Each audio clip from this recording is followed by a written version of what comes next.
Pronto, buongiorno. Hello and welcome to another commentaries. I'm your host, Sipol Spot, your favorite Ank on the net. Today is the 22nd of January 2026.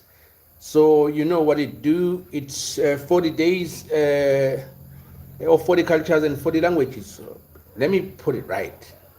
It's 40 languages, 40 cultures in 40 days. So that's what we are doing today. We are in the south of Asia. South of Asia, we're doing Srivijaya Empire. South of Asia, Srivijaya Empire. That's where we are right now. So, without wasting many times, yesterday we was doing Urdu from India and Pakistan. So you know how we go. First it was Europe, then Middle East, then we went to America, North America, South America. Yesterday we was in Asia. Today we are in the islands. We are doing empire. So it's Asia basically. So that's where we are now. Srivijaya, Indonesian. Srivijaya, also spelled Srivijaya or Srivijaya, was Malay Thalassocratic emperor based on the island of Sumatra in the modern day Indonesia that influenced much of Southeast Asia. Srivijaya was an important center of expansion of Buddhism. From the 7th to the 11th century, Srivijaya was the first polity to dominate much western maritime Southeast Asia. Due to its location, Srivijaya developed complex technology using maritime resources. In addition, of its economy became progressively reliant on booming trade in the region, thus transforming into a prestige, good-based economy. Lily, what's good? What's good? Welcome everybody. This is the first comment to read. It's your first comment on the chat. We are in Indonesia. We are doing this Srivijaya Empire, Srivijaya Empire, South East Asia. That is Indonesia. That's where we are today. We will actually run back tomorrow to Europe, then to Africa. I believe in Africa we will double up, starting in Egypt, and then we'll go Ethiopia. We'll do two empires. Empire of Egypt. We'll look at the Kush, the Kemet. We go to the south, in the Middle Africa, and then south. But we will actually do home last towards the end. So the earliest, actually, before I continue, there's something actually that interests me, because they say Srivijaya was the first polity to dominate such of Western maritime Southeast Asia. Due to its location, Srivijaya developed a complex technology using maritime resources.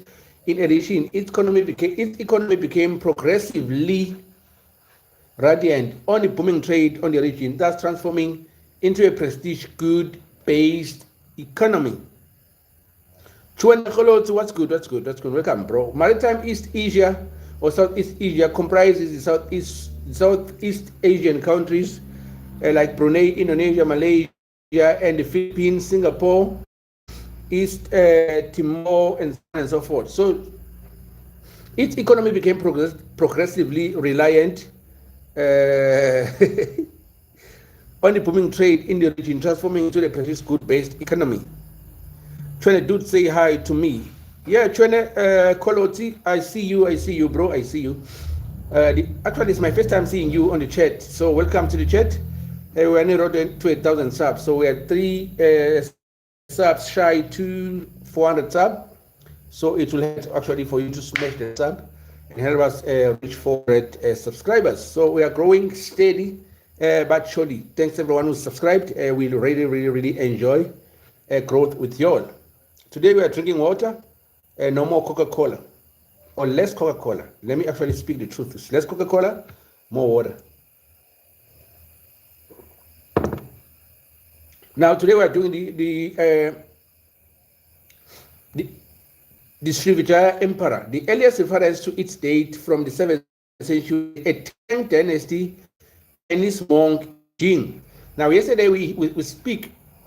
Oh, thanks, Lily. Actually, you are progressive because last time I saw you, I think you were just hit 50 subs. If you're on 70, that means you are progressively growing your channel. I don't know why you don't stream, because you have numbers to stream. But when you're ready, you do it. So yesterday we actually touched on the Tang, Ming, Qing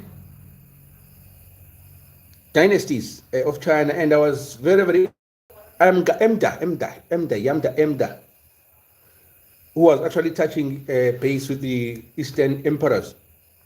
So a Tang dynasty is one of the emperors that we will actually look at as far as the age is concerned. So I think they have so many things to offer. So a monk from a Tang dynasty, a Chinese monk, Yi Jing.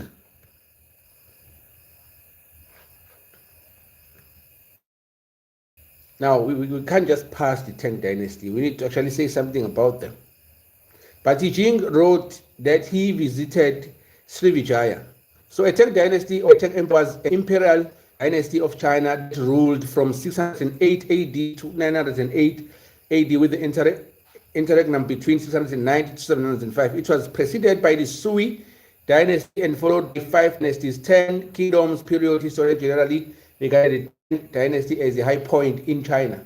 So Yi Jing wrote that he visited Srivijaya for 6 months in 671 AD. The earliest known inscription in which the name Srivijaya appears also dates from the 7th century in the Kedugan Bukit inscription found in the year Palembang, Sumatra, dated 16 June 687 AD. Between the late 7th and the 11th century, Srivijaya rose to become Hemagon in the Southeast Asia. It was involved in close interaction of rivalries with the neighboring Marathan kingdom, Khmer Emperor, Champa. Srivijaya main foreign interest was nurturing lucrative trade agreement as the Islamic Caliphate in the Middle East. So a little bit about the Maratha Kingdom, the Khmer Empire. We need to touch base also on that. Are we talking about the Buddha Emperor? Now, the Maratha Kingdom Empire, also the villages grew out from 802 AD to 1431 AD. Also Champa Empire, because these empires actually, Champa Empire was a collection of independent Champolities that extended across the coast of what is present-day central southern Vietnam from approximately the 2nd century to 1832. Now, all these kingdoms were interacting in Srivijaya because Srivijaya has become, or it was involved in interaction, often rivalries with these actually kingdoms. So Srivijaya's main foreign interest was nurturing lucrative trade agreement with China, which lasted from Tang, Song Dynasty, Bengal, as well as the Islamic Caliphate in the Middle East. Srivijaya, widely recognized as a powerful maritime kingdom in the Southeast Asia. New research shows that while it had significant land-based elements, Srivijaya leveraged its maritime fleet not only for the logistical support, but also as a primary tool to project power across the strategic waterways such as the Strait of Malacca. Josh Blocks, what's good, Josh Blocks? Now, the Strait of Malacca is a narrow stretch of water, 900 kilometers or 560 miles long, and from 65 to 250 kilometers wide between Malaysia and Peninsula, or Malayan Peninsula to the northeast, and the Indonesian island of Sumatra to the southwest, connection of Andaman Sea and the South China Sea as the main shipment.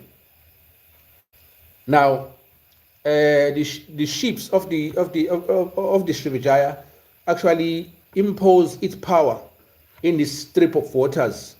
So they actually dominated the strip of waters. I think when it comes to trade, they were the dominant force in that area during their early times. Now, in response to the ever-changing dynamics of Asia maritime economy, the kingdom developed a sophisticated naval strategy to maintain its position as a regional trade hub. These strategies involved regulating trade routes and attracting merchant ships to their port through strict control. As threats grew, Srivijaya fleet also transformed into an effective offensive force used to protect the trade interest while ensuring their dominance in the region. I think these people were smart who was actually leading this particular kingdom. So the kingdom may have disintegrated in 1025 AD following several major raids launching by the Chola Empire upon their port. Who were the Chola Empire? Because the Chola Empire raided the Srivijayan Emperor, which saw them disintegrate in 1025. The Chola Empire, which is often referred as the Imperial Colossus, was a medieval thalassocratic empire based on southern India that was ruled by the Chola dynasty and comprised overseas dominions, protectorate, and spheres of influence in Southeast Asia. Now, there are so many empires that we don't know about, that we still about to learn about. The Chola Empire had no idea that it was India. Maybe other than going for Arabic language and the Urdu language, I should have gone for the Chola Empire. But I didn't know about their existence. Now that I know about them, I think they are making our roster, because these languages actually are where these actually empires are found upon, and it's what represent these empires. The languages, if the languages still exist today, they still represent the same emperors. So we are about the people, the cultures, and the language representing the people. So this is 40 languages, 40 cultures in 40 days. Today we are doing the Srivijaya Emperor. Now, after the Srivijaya Empire fell, it was largely forgotten. It was not until 1918 that French historian George Coates of the French schools of the Far East formally postulated its existence. Thank you for the likes. Thank you for the likes. Now, the etymology Srivijaya is a Sanskrit. Sanskrit appears everywhere. Sanskrit, Hindustan, Sanskrit derived name Srivijaya. Sri means fortunate, prosperous, or happy, and also has some association with the divine. At least in Hinduism, Vijaya means victorious. So this actually means fortunate victory, prosperous victory, happy victory, or excellent. Thus, the combined word Srivijaya means shining victory. Oh, I almost got it.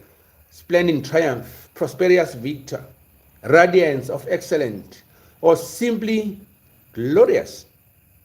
These people love themselves, and they were glorious. If you see that strip of waters that they actually controlled, a king's name. In 1913, H.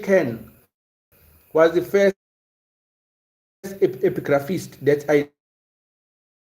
identified the name Srivijaya, written in a 7th century Kolakapo inscription discovered in 1892. However, at that time, he believed that it referred to a king named Vijaya with a Sri as a honorific title. His manuscript, Karita Parayangana, composed around the late 16th century of West Java, mentioned the name Shangri Vijaya. Shangri Vijaya. The manuscript describes a princely hero or prince hero that rose to be a king named Sanjaya, that after he secured his rule over Java was involved in a battle with Malayu and a killing against their king Shangri Vijaya. Now, when we speak about Sanjaya, there are a lot of Indian names. Sanjay. I think those Sanjay Indian names derive from the same name, Sanjaya, the king, or the princely hero that rose to be a king, named after that he secured the rule in Java, which was involved in a battle with Malayu and killing against the king of Sangri Vijaya. Subsequently, after studying local stone inscription manuscript and his historian accounts, Historians concluded that the term Srivijaya was in reference to a polity or kingdom. The main concern is the divine Srivijaya amorphous statehood as a thalassocracy which dominated a confederation of semi-autonomous harbour cities in maritime southeast of Asia. Now, historiography of the Srivijaya. Little physical evidence of Srivijaya remains. There had been no continuous knowledge of the history of Srivijaya, even in Indonesia and maritime Southeast Asia. Its forgotten past has been resurrected by the foreign scholars. Contemporary period of Srivijaya until the 1920s, when the French scholar George Coates published his discoveries and interpretation in a Dutch and Indonesian languages newspaper. Coates noted that the Chinese references to the Sanfogi previously read as Sriboja or Sriboga, and the inscription in the Old Malay referred to the same empire. So the Srivijaya historiography is in the Southeast Asia stone inscription that have been discovered and deciphered in the region. The Buddhist monk Yi Jing's account is especially important in describing the Srivijaya, where we're doing the honors. I hit 60 steps. Oh, that's good. But you are progressing very, very nicely. The last time I checked, let me not speak about myself. So I want to hit a couple of hundred in a few days. But thanks, it's my first time actually. You change your username, your profile picture again, bro.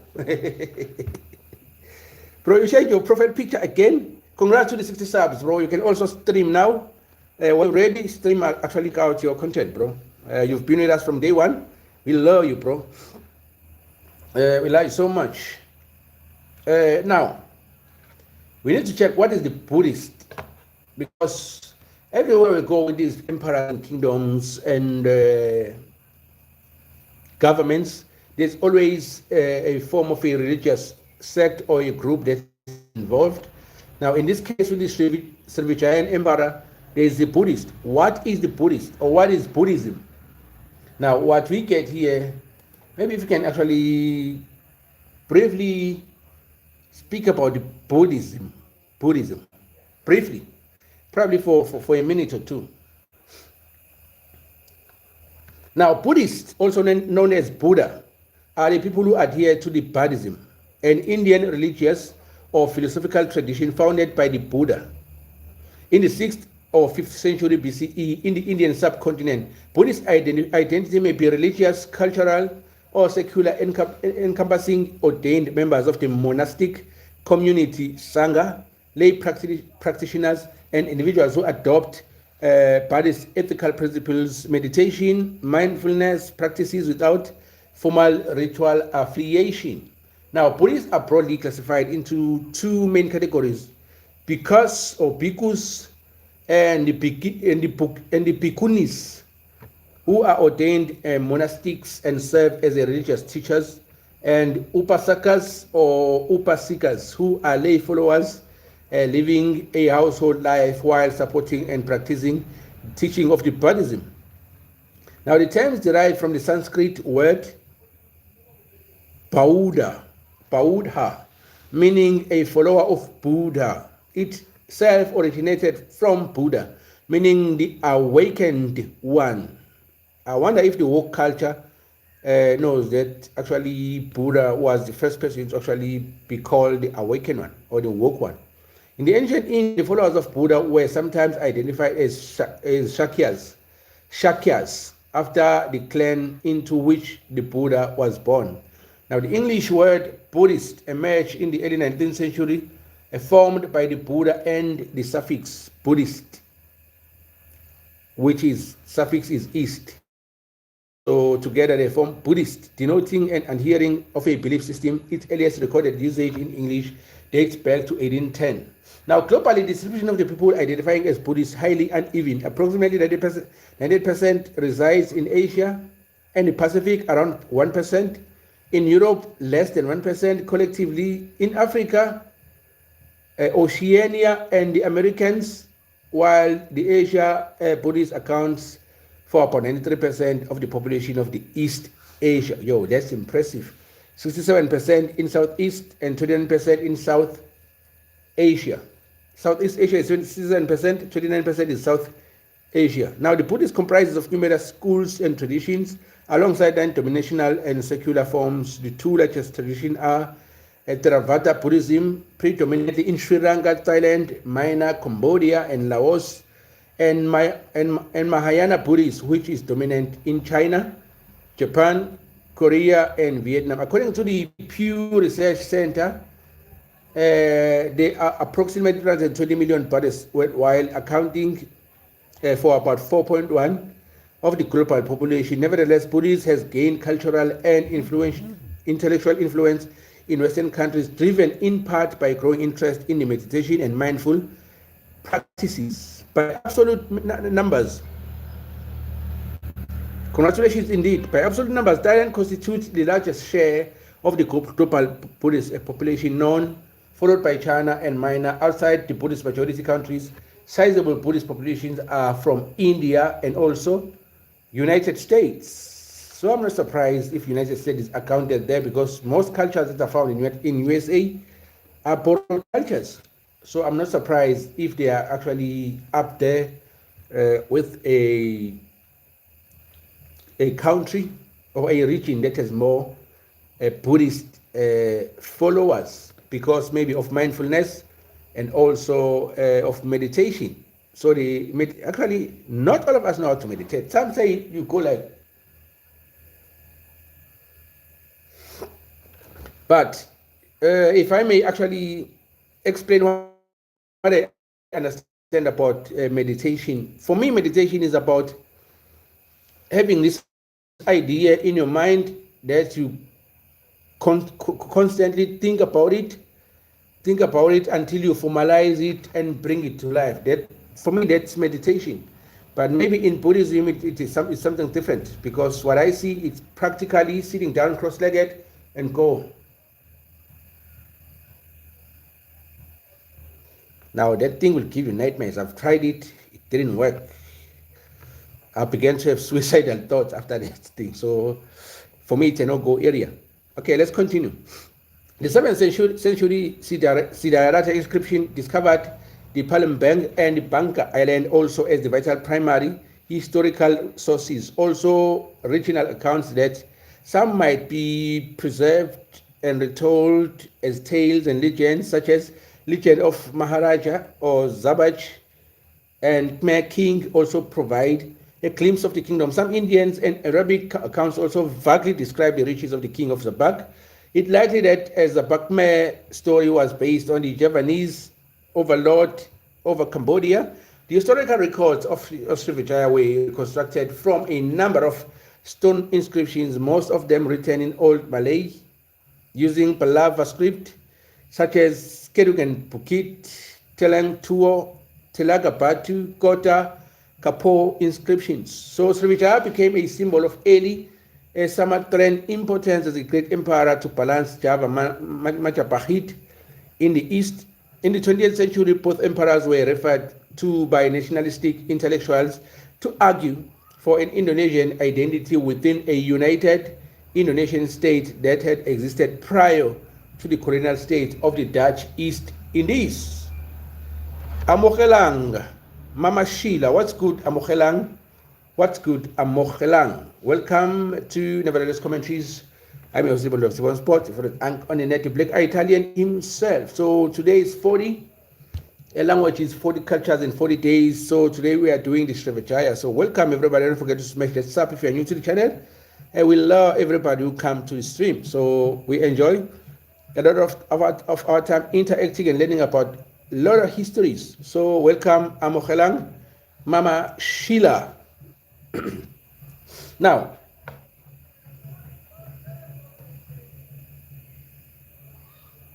there's drum beating that side and singing.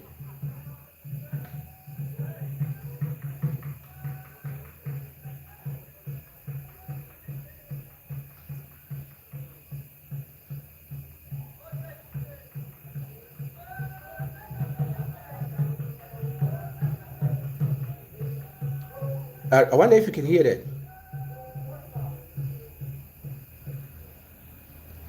So those are Zion church members. I think they're going to the prayer because it's Thursday today. So they're passing by singing and beating the drum. They happy?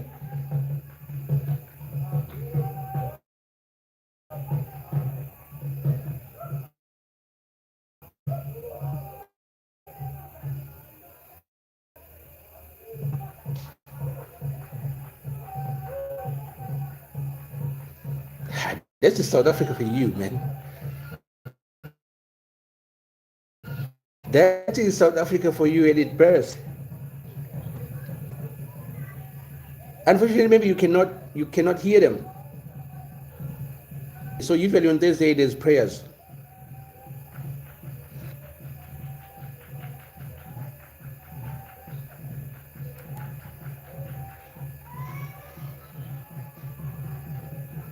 Okay, let's continue. The Zion has passed.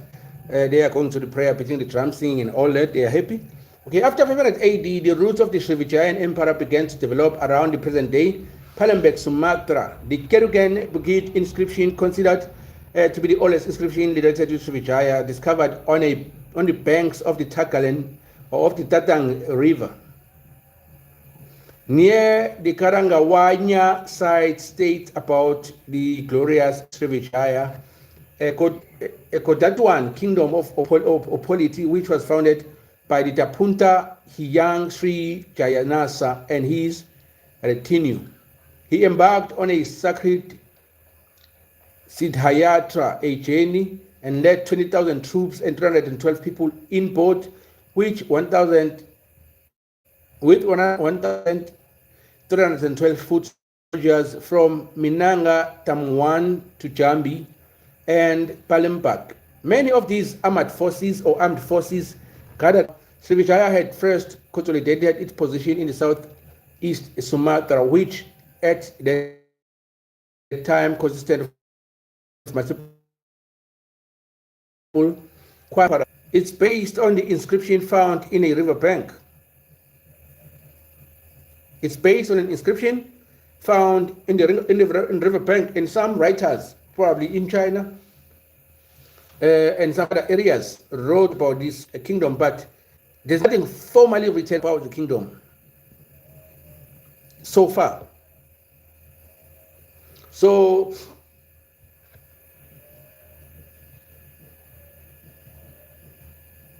it makes me wonder, it makes me think, basically, if this kingdom really existed, or somebody actually placed the stone strategically by the riverbank and then later found it as a relic, so that to create the narrative of the Srivijaya Empire, named under the Srivijayan or the Srivijaya name. It could be the airport in Indonesia, the soccer teams there also, some cities are named after the same name. But I'm curious to ask if this stone was strategically placed by the riverbank so that later it will be rediscovered as a relic. I'm just asking. That could be possible as well. Now, in establishing its power, the Srivijayan or the Srivijaya had first consolidated its position in the southeast Sumatra, which at the time consisted of multiple quasi-independent polities ruled by the Dados chieftain or chieftaincy.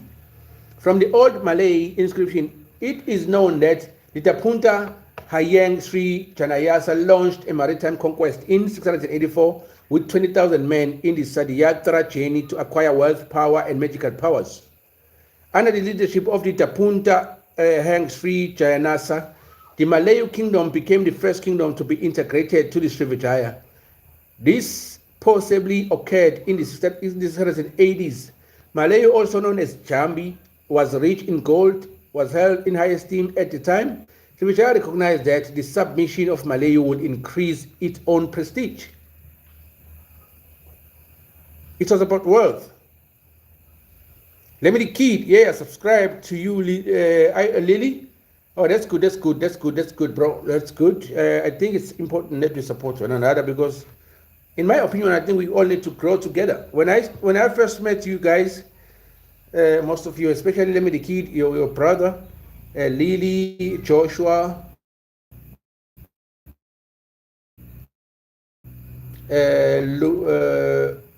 this Botha girl, I forgot his name, man. And also Joshua Teleport. I think there's a number of you now, about 10. I think I was about 55 subscribers at the time. But with you being here all the time, we've grown to, the last time I checked was 397 subs. That was today earlier. I don't know how far we've, since streaming, I don't know if anything happened or not, but it's growth. And channel. But sometimes I get upset because I feel like you guys are not as consistent as you should be. I don't know why. Ain't no party like a Diddy party. You went to a Diddy party, bro? Hey, this bro said, ain't no like a Diddy party. He used to say that, but I can't condone everything that man did, man. Come on. Turn a blind eye on those things. There are a lot of people who do what that man did, who are continuously doing those things today. And nobody is saying anything about we probably, some of us know some of those individuals. So, but we are not into that. We are not into that. So, Diddy parties are no more. The last time I checked, he was sort of arrested. I don't know if he was sentenced or not. But welcome, Kimite. Welcome, Kimite. We welcome you, bro. I think it's the first time I see your name over here. Usually we usually have the same people in the stream. So welcome. Okay, let's continue. Now it's getting interesting because this king right here, Tapunta Hyang Sri Janayasa, he led 20,000 men in the Siddhartha journey to acquire wealth, power, and magical powers. Now, that was the thing back in the day. Today, I don't think there's somebody who has magical powers.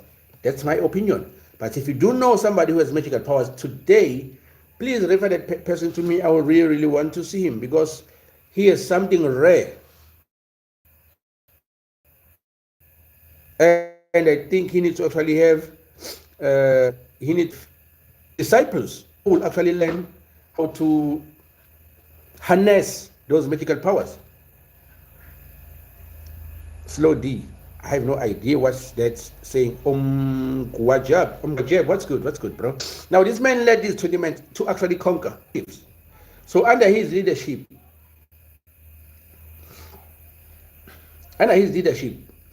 the Meluya kingdom became the first kingdom to be integrated into his conquest. Now, this possible occurred in 680 AD. Now, that's the 6th century. Also known as the Jambi. That's Melayu, also known as the Jambi, was rich in gold and was held in high esteem at the time. So Srivijaya recognized that submission of Melayu will actually increase the prestige of his movement. Now it's no longer going to be him and the 20,000 men, but it's going to be a kingdom now because the kingdom of Malayu has submitted under his authority. I think that was mad. It's a shame that today only Trump gets to do that with Colombia, and now he's looking to do the same thing with the Greenland. It's a shame that only him got to do that today. I wish I could possess such power. Okay, let's move on. The empire was organized in 3 main zones.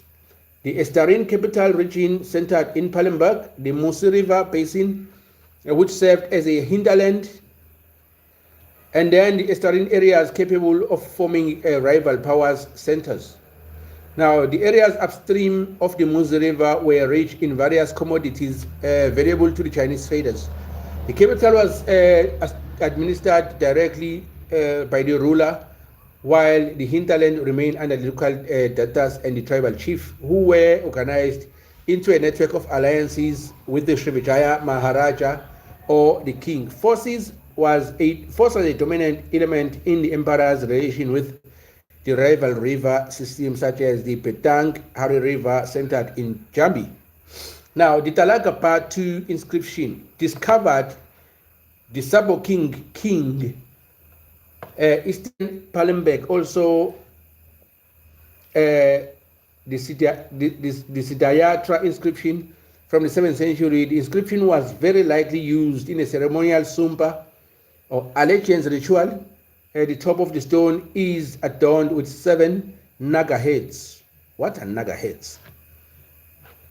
We can't just pass that because I have no idea what is a naga. N-A-G-A, naga. So the stone was adorned with 7 naga heads. Why are you showing me nothing? Or naga? In various Asian religious traditions, the nagas are divine or semi-divine or race of half human, half serpent beings that reside in the netherworld, Patala, and can occasionally take human or part human form, or are so depicted in art. Half human, half serpent. Okay, by the way, the stone was actually said to be a ceremonial of Sumpa, a legend ritual. So the top of it was adorned with these half human, half semi-human, semi-serpent divines. I smell something burning. I don't know what's that. So, and on the lower portion of it is a water spout to channel liquid that was likely poured over the stone during the ritual. Now, the ritual included a curse upon those who commit treason against the Kadatuan Srivijaya. Now, the Dalang Tuo inscription also in the Siddhayatra inscription discovered a Sekuntang hill, Western Pamelang. This inscription described the establishment of the Srivijaya garden endowed by King Janayasa and Srivijaya for a well-being of all creatures. That's interesting. It is likely that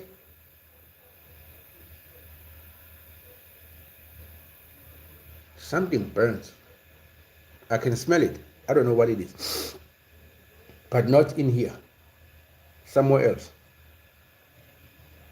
Now, let's continue. The Talang Duo inscription also in Siddhayatra inscription discovered a Sejutan hill, Western Pamelang. This inscription described the establishment of the Srikrestra garden endowed by the King Janayasa Srivijaya, or a well-being of all creatures.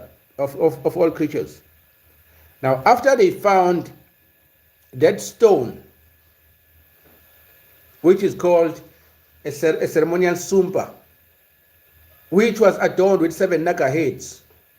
So if it says 7 naga heads, they say a naga is a half human, half serpent being, a semi-divine being. Now, if the stone is adorned with the head of these 7 beings, now then they create a Sejutan hill in the west of Amelang, and they describe it as Kistretra garden to actually, for a well-being of all creatures. What is a well-being of all creatures if they kill the nagas to get their heads to adorn a stone for ritual? It doesn't make sense to me.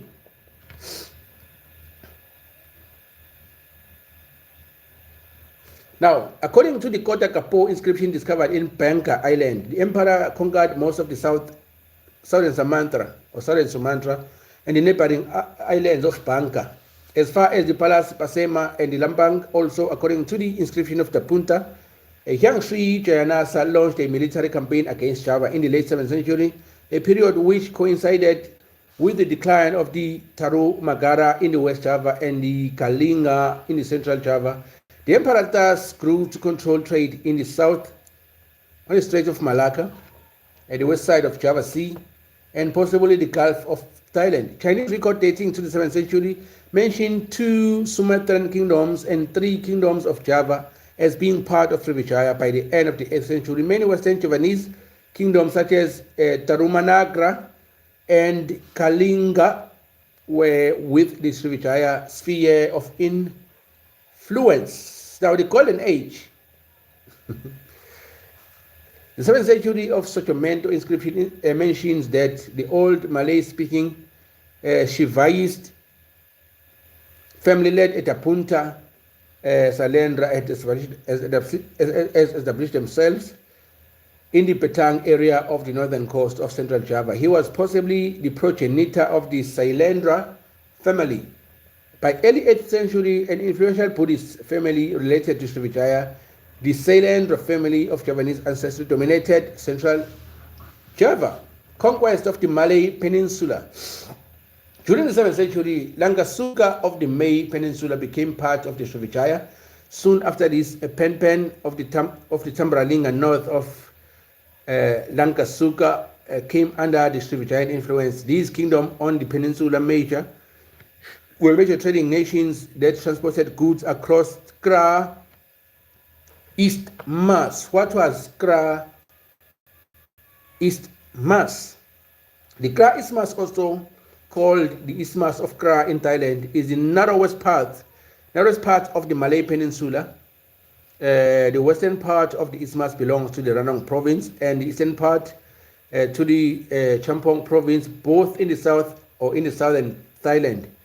At its northest point between the Thai cities of Kra Buri, what is there?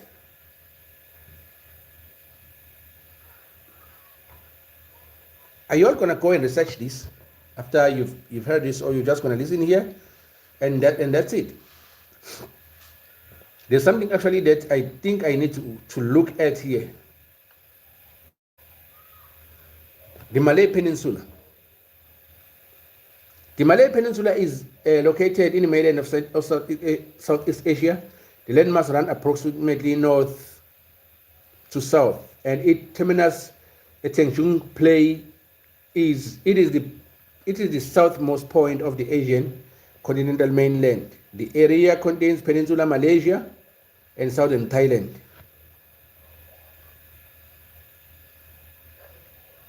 I want to actually get that.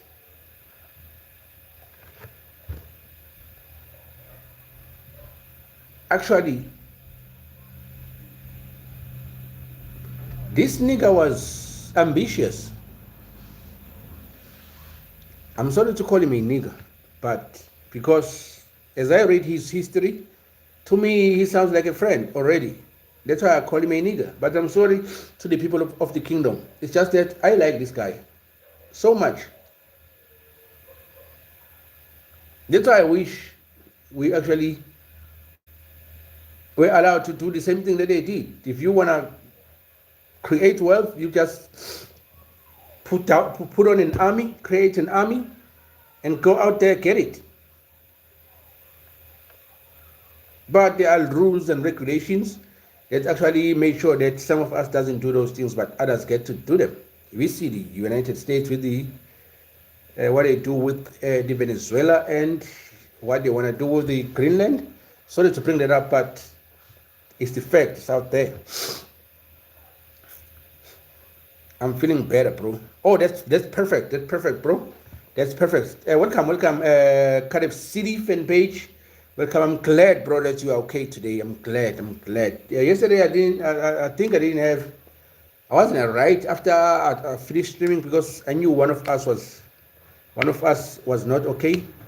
Yeah, but I'm glad that you are feeling okay. You are feeling better, bro. I'm glad. So welcome back. I enjoy actually being with you. Actually, your team lost yesterday. Was it? No, it wasn't your team. There's other bro here who actually support a team on the championship division. That's the team that lost yesterday. It's not your team, I think. Now, it's a shame that we cannot actually conquer now. Bring in a bunch of guys and then go and conquer. Let me the kid, welcome back, bro. Our team didn't play yesterday. Yeah, I remember that. I think it was Blackburn Rovers that played. There's one of us here who support Blackburn Rovers. I ain't seen that bro in a minute now. So Blackburn lost yesterday with 3-1. Unlucky to them. Now, how long? 47 minutes. We've been 47 minutes. Now, we're going to check the war against Java and the decline of this kingdom. And then we learn their language, how to greet in their language, and then we call it a night.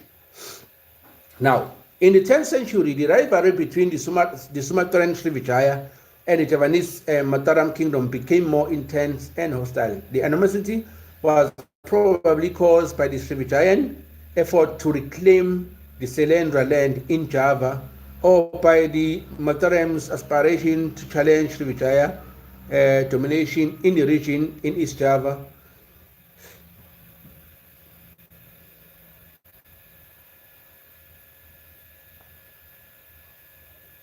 What's on your profile picture, Emily Kid? Who's on your profile picture, bro? Because you've changed it. The Anjukla Dang inscription dated 937 BC, not BC. AD mentions an infiltration attack from Malayu, which refers to the Srivijayan attack upon the Mataram kingdom of East Java. The villagers of Anjukla Dang were awarded for their service and merit in assisting King's army under the leadership of Mpu Sindok. Now, in repelling invading Malayu Sumatra forces, subsequently a Jayastamba victory monument was erected in their honor. Oh, that's this Bruno know how to lead.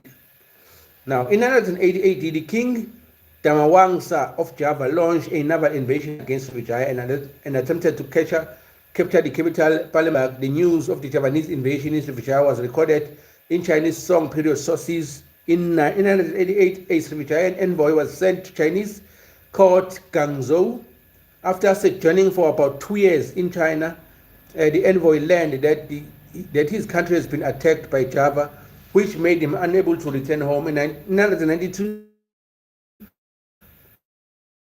an envoy from Java arrived in the Chinese court and explained that their country was involved in continuous war with Srivijaya. In 999 AD, the Srivijayan envoy sailed from China to Chamba and attempted to return home. However, he received no news about the condition of his country. The Srivijayan envoy then sailed back to China and appealed to the Chinese emperor for a protection of Srivijaya against Javanese empire. The Damawangsa invasion led to a Maharaja of Srivijaya, Sri Kudamani Wamadewa, to seek protection from China. Wamadewa was known as an able, astute ruler with shrewd diplomatic skills. I like that already. With shrewd diplomatic skills. I don't know why I like crazy people. In the midst of his crisis brought by the Javanese invasion, he secured the Chinese political support by appeasing the Chinese emperor. In 1003, a Song historical record reported that the envoy of Sun Foki was dispatched by the king Shilizolu Minofamishiowa. I can't even read that. Let's go, Derian. What's good, Derian? 45. Let me read this king's name again. It's Shilizu Lunifomatiahwa Se Kudamani Wamadewa.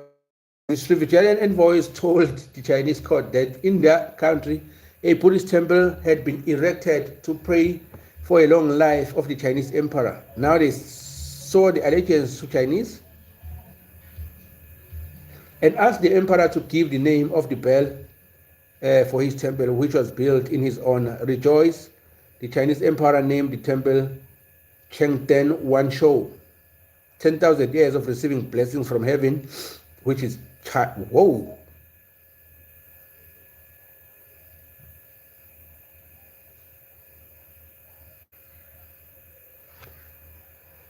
Bro been moving godly from way back.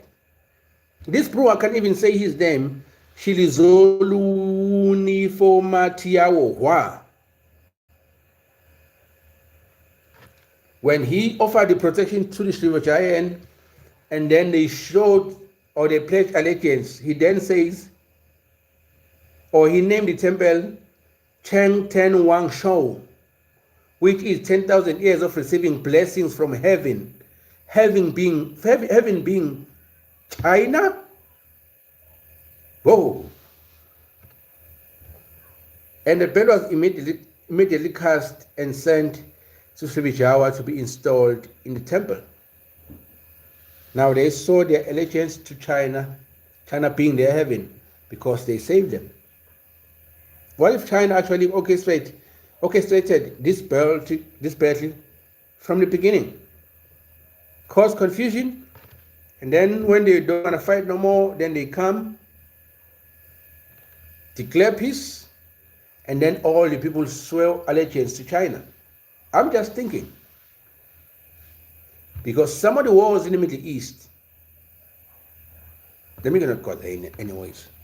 In 1006 AD, Srivijaya alliance proved its resilience by successfully repelling against Javanese invasion. The attack opened the eye of the Srivijayan Maharaja to the threat of Javanese Mataram kingdom. So he laid a plan to destroy his Javanese rival.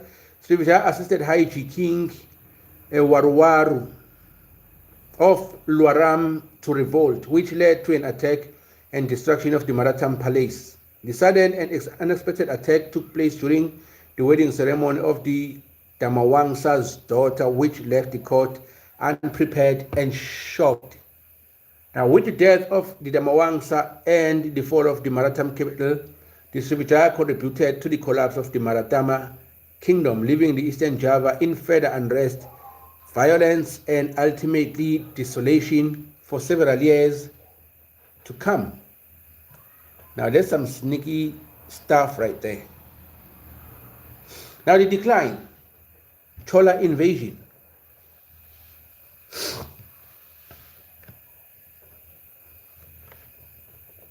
The factors that in the decline of Srivijaya were formed or foreign piracy and raids that disrupted the trade and security in the region. Rajendra Chola and the Chola king of the Tamil Nadu in South India launched a naval raid on ports of Srivijaya in 1025 AD. His navy sailed swiftly into Sumatra using monsoon winds, made a stealth attack, and raided Srivijaya's 14 ports. The strike took Srivijaya by surprise and unprepared. They first ransacked the capital city of Pamelan and then swiftly moved on to the other ports, including Kadaram, modern Kedah. The callers are known to have benefited from both piracy and foreign trade at times. The Chola seafaring led to outright plunder of the conquest as far as Southeast Asia. An inscription of the king Rajendra states that he had captured the king of Kataram, Sangrama Vijayatungavaman, son of Mara Vijayatungamavarman. Hey, these niggas got names, bro. How do you read a name with 17 letters? 2, 4, 6, 8, 10, 12, 14, 16, 18 letters. How am I supposed to read that? 18 letters. And how many vowels? 1, 2, 3, 4, 5, 6, 7 vowels. How are we supposed to read that? Now, according to the 15th century, the Malayan annals, Rajendra Chola I, after the successful naval raid in 1035, married Onankiyu, the daughter of the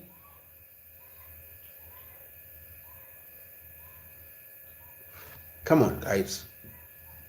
There's no love in this marriage. You can't raid the kingdom, kill their father, and then marry their daughter. The invasion forced Srivijaya to make peace with the Javanese kingdom Kahuripan. The peace deal was broken by the exiled daughter of Vijayo Tunganamavan, who managed to escape the destruction of the Palembang and came to the court King Elanga in East Java. She also became the queen consort of the Elanga named Damapraso do Tungvadevi. Now there's some 20-something letters there. 2, 4, 6, 8, 10, 12, 14, 16, 18, 20, 22, 23 letters. We have 26 letters. How am I supposed to read a name with 23 letters? Ain't no way we can paraphrase this Damaprasa Dotunga Devi. Guy, so this queen princess. Her family got annihilated, and then he's married to this king who destroyed to this prince who destroyed her kingdom, and then later escape, go to another kingdom, and became the princess consort to the prince of another kingdom. So in the past, it was hard to be a woman. I'm not going to lie. In the past, it was hard to be a woman. Let's continue. The caller continues a series of raids and conquests against the parts of Sumatra and the Malay Peninsula of the North for 20 years. Now, the expedition of Rajendra Chola, one had such a lasting impression on the Malay people of the period that his name is even mentioned in Raja Cholan in the Malay annals. Even today, the Chola rule is remembered in Malaysia, as many Malaysian princes have names ending with Cholan or Chulan, such as Raja of Perak, Raja Chulan. This nigga robbed him so much that they began to actually embrace his name. Now that's some gangster stuff right there.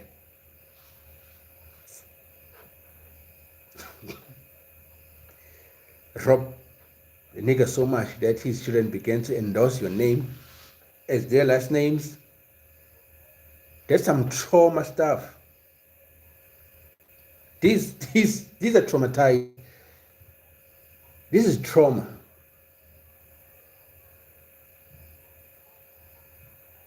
To the Malaysian kingdom, this is trauma. So Rajendra Chola overseas expedition against Srivijaya were unique in Indian history, and its otherwise peaceful relations with the states of the Southeast Asia. The reason for the naval expedition are uncertain, as the sources do not state its exact causes. Now, Nilakanta Sastry suggests that the attacks were probably caused by the Srivijayan attempt to throw obstacles in the way of Chola trade with the East, or more probably a simple desire on the part of the Rajendra Chola to extend his military victories to well-known countries to gain prestige. The new research, however, suggests that the attack was a preemptive strike with a commercial motive. Rajendra Chola's naval strike was a geostrategic maneuver. Now, the raids gravely weakened the Srivijayan hegemony and enabled the formation of the regional kingdoms like K3, which were based on intensive agricultural rather than a coastal and long-lasting trade with the passing time. The regional trading center shifted from the old Srivijayan capital to Palembang, to another trade center in the island of Sumatra, Jambi, which was the center of Malayu. Okay. Now that we found the wars and the decline of this emperor under this Indian leader named Rajendra Chola, let's go and actually learn the language of the Srivijayan or Srivijaya. It's probably Malaysian or Indonesian.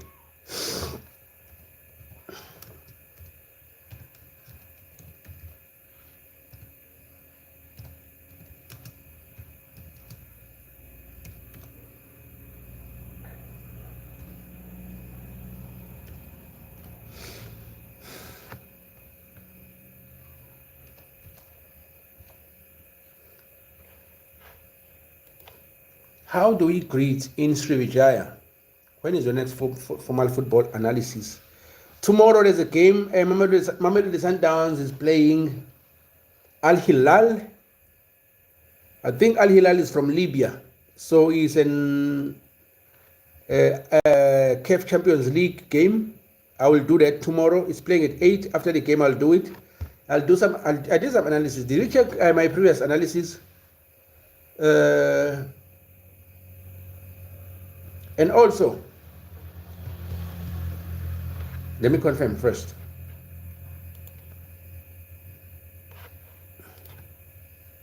Let me confirm this game first.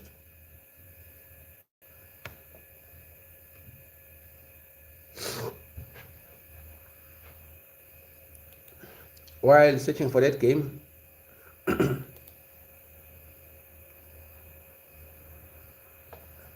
no, there's one from Saudi Arabia. the one you're speaking about, but there's other one from Libya in Africa, because remember this is CAF Champions League from Africa. So Sundowns is playing Al Hilal from Libya, not the one from Saudi Arabia. So there's two of them. Now, if you want to say good morning in this language, now you need to remember that the Srivijaya has now become the Bahasa or Indonesia or Malay language. Yeah, bro. You were actually, this was great that you asked. This was great that you asked. So it's not your bad. Trace Essential, what's good, bro? What's good? First time I see you, bro. First time I see you. Don't forget to smash that up. Actually, Trace, become a 400 member to subscribe to his channel. If you subscribe, we hit 400. So it's been a struggle to hit 400. I think I've been trying to 90 something for a week now. So now the Srivijayan language has become Malay or Indonesia or Bahasa. Now, if you want to say good morning, you say Selamat pagi. Selamat pagi. That's good morning. You're on 99, so close. Friends, if friends can subscribe, we're hitting 400. Almost there, bro. Almost there. Now, if you want to say good day, because good morning is Selamat pagi, and good day is Selamat siang. Good day, Selamat siang. Selamat siang.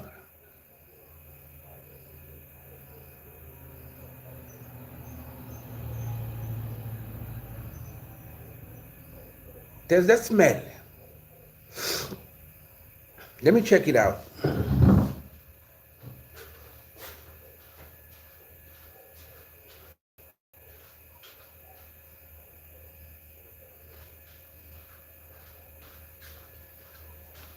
I can smell something. I need to make sure that it's not here.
Yeah, I'm so sorry. I'm so sorry. There's a smell of fire here. So I needed to make sure that it's not in here. And it's not even on my closest neighbors. So I don't know why I'm smelling fire. I don't know why I'm smelling fire. So we one more sub. We are hitting 400 sub. Yeah, I'm safe, bro. I'm safe.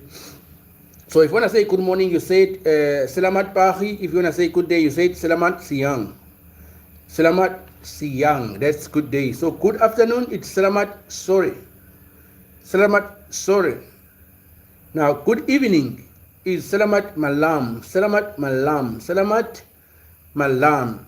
Good night is Selamat tidur. Why are they separating good evening and good night? Oh, when someone is usually going to sleep.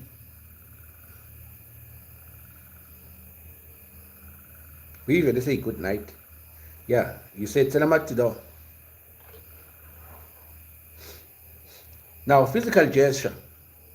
Now, a light touch rather than a firm grip upon the handshake is very, very important. Simba, a tradition, Hindu Buddhist greetings where hands are pressed together like prayer. Simba, I think that's it. Simba. Simba. I can't wait to go to Malaysia and do that. Or Cambodia, or Indonesia. All day long, I will be like, Simba, all day long.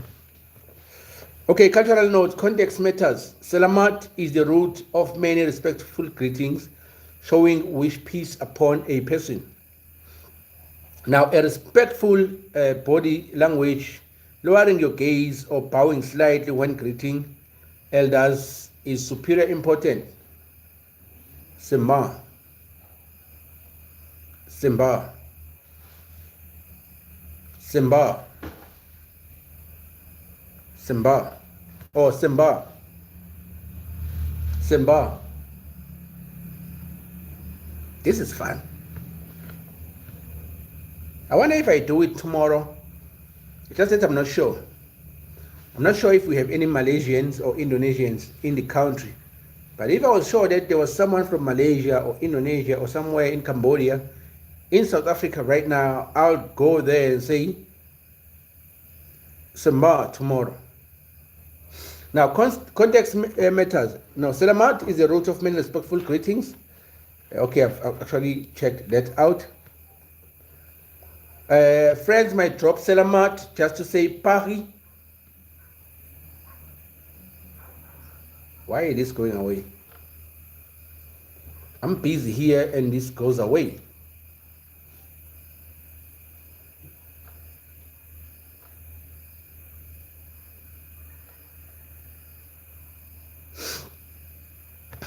Swasti, the verbal greeting. In ancient Srivijaya term, Swasti was the standard greeting. Swasti, Swasti.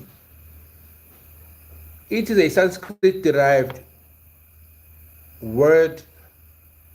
Okay, before I go back to Europe, I need to check this Sanskrit because it appears everywhere. Sanskrit, Sanskrit, Sanskrit, Sanskrit, Sanskrit, Sanskrit, Sanskrit, Sanskrit. What the hell is Sanskrit? Okay, I'll put this, I will pin this, Sanskrit.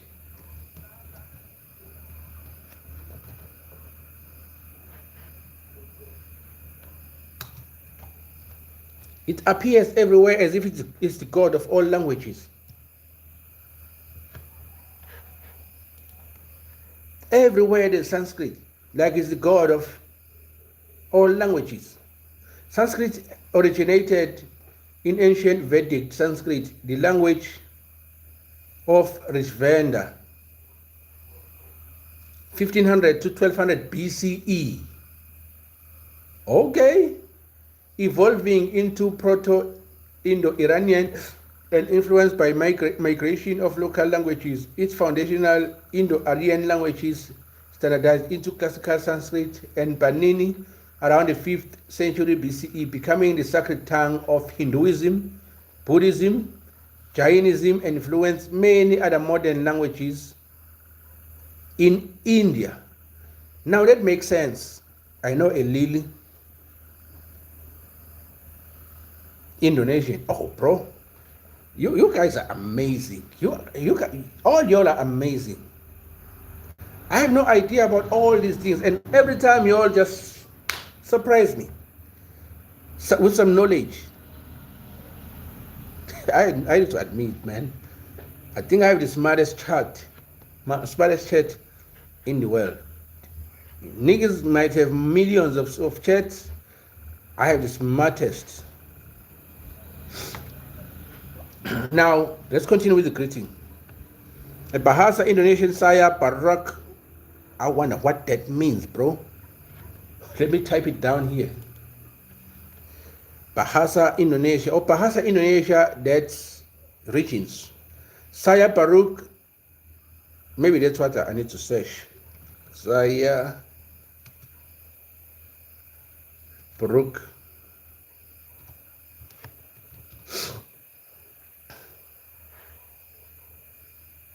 Or Baruch Sai. Sayang Pimpi.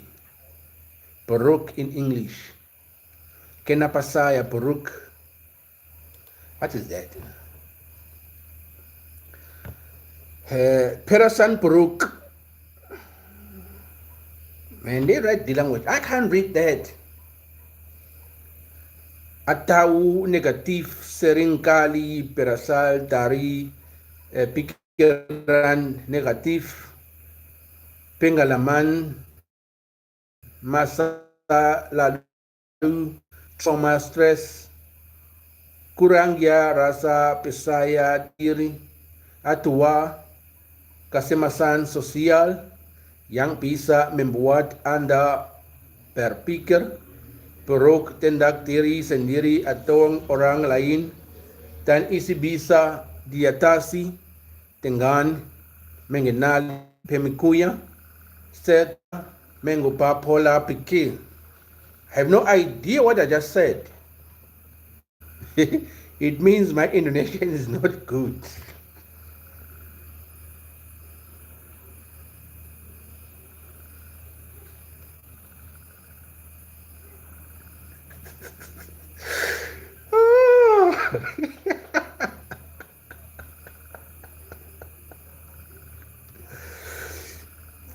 Thank you for that, bro. That was amazing, bro.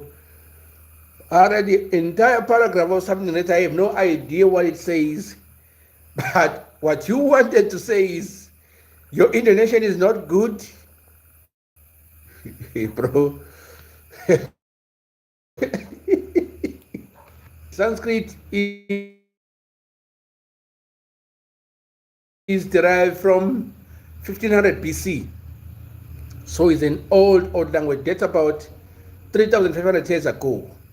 3,000 years, 3,500 years ago. That's how far we're going tomorrow with the Sanskrit. So don't miss that one.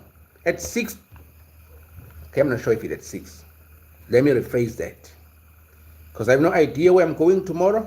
I have no idea how long it will take me to finish. I have no idea when I'm going to come back. I have no idea what time I'm going to knock off. I have no idea what time I'm going to get here tomorrow. But as soon as I get here, let's make it Saturday to be sure. Saturday at 12, South African Standard Time, at 12, we are doing the Sanskrit, the god of Indian languages, of Indian, whatever languages from that region, alongside India, to South Asia, to Western Asia, a little bit of Eastern Europe, a little bit of Northern Africa. We are doing the Sanskrit, bro. No way. Sanskrit, that's what we're doing on Saturday at 12.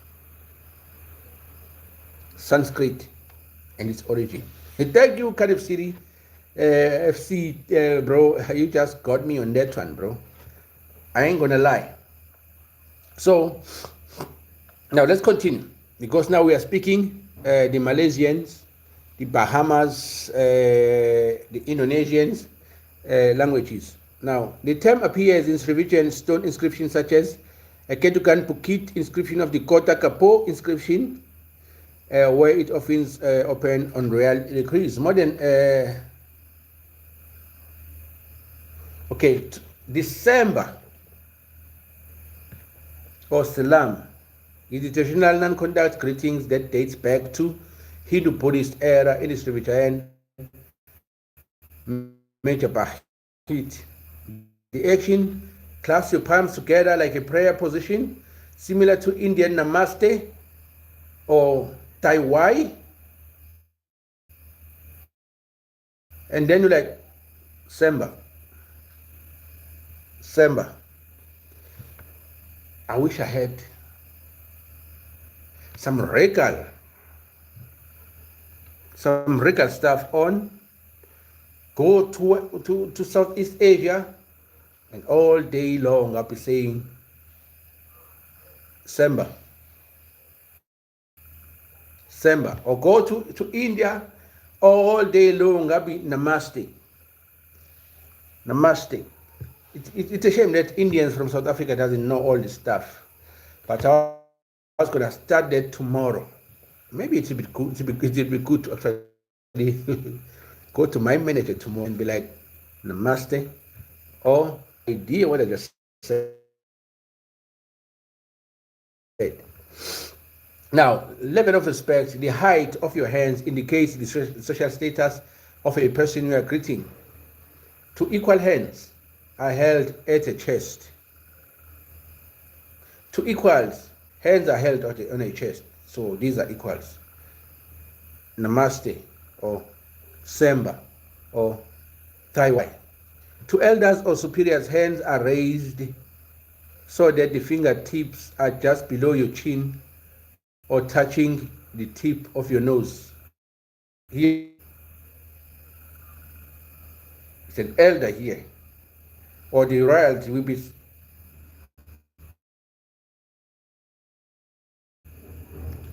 Taiwai. Like the hand you are doing there, Cardiff City fan page. I like that you put those hands clasped together right there. You truly knowledgeable, bro. Arms touch the forehead while bowing down. Now this is kotawing, bro. We are here. Semba. It's touching what? That arm's touching your forehead. I think I've seen this done by the disciples when they're greeting their masters. They be like this.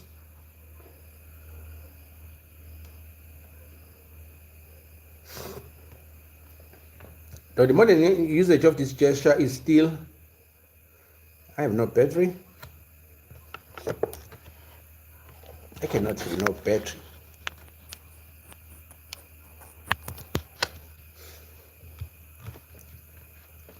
Now, the gesture is still performed to flight attendants on Garuda Indonesia and in traditional Indonesian hospitality. Now, the language context, Old Malay, Srivijaya was a birthplace of Old Malay, the ancestor of the modern-day Indonesian Malaysian. Now, the standard etiquette greetings were deeply influenced by the Buddhist values of humility, respect, a slight bow of the head, almost accompanied by a verbal greeting. Semba. Now a Malaysian. Semba. To the master. Semba. Easy. Okay, this is, we call it a day today.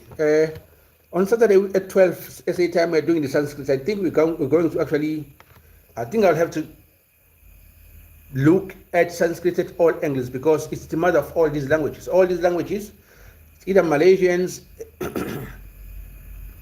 Urdu, Arabic, Italian, all the languages have done from Europe, Middle East, Asia, they derive from the Sanskrit. So I need to do due diligence as far as the Sanskrit is concerned. So we'd be here for at least 2 hours to 3 hours to actually dive deep to the Sanskrit and learn a couple of things and see if actually there's something that you can find from the Sanskrit that is still being used today. So thank you everyone for tuning in.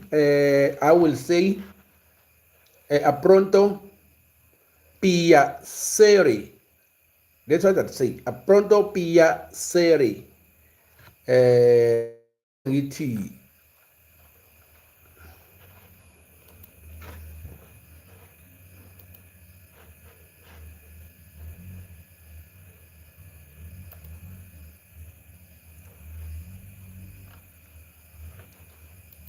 I just learned Urdu yesterday. Shabakar. Good night, Shabakar. Pronto Pia said, good night, everybody. I will see you again on Saturday. We'll be doing the Sanskrit origin because it's the mother of the languages in the Asia and also the eastern part of Europe, northern parts of Africa, and the islands alongside the Eastern Asia. So Urdu or Sanskrit is the mother of all now these languages. I have a good night. Have a good night, everybody. Don't forget to smash that up. Tomorrow we are doing analysis on the game of Mamelodi Sundowns versus Al Hilal from Libya. But also let's check what's happening in Premier League. If there's any game that is playing around 9 o'clock tomorrow from English Premier League, I think we'll take that. If it's an interesting game. Good night, that's Afrikaans. CCF Cardiff City FC, bro. You know so much to be not a South African. Goeienacht, that's Afrikaans.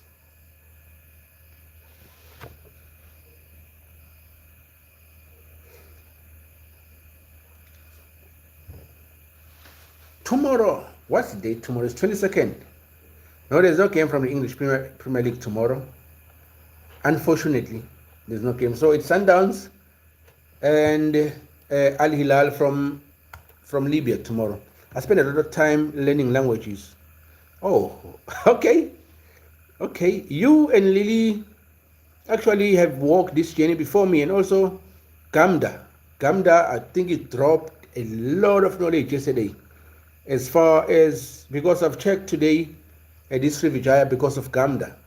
So you guys are amazing. That's why I'm saying I have the most smartest chat in the earth, on the planet. I should find a name for y'all, guys. I should find a name for y'all.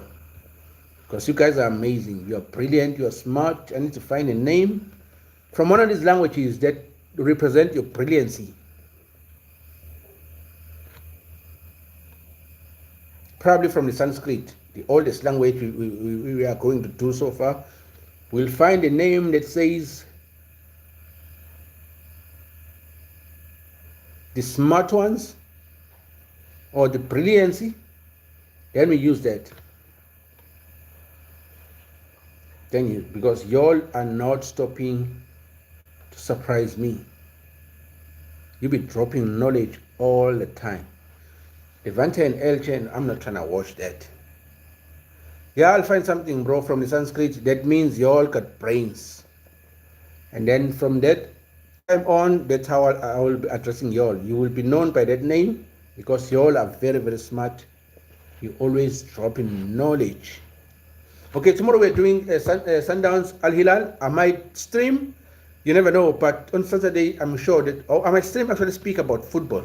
Tomorrow, we'll stream speak about football, sport, boxing, if there's any boxing match coming, rugby, cricket maybe. We'll see how far we'll go.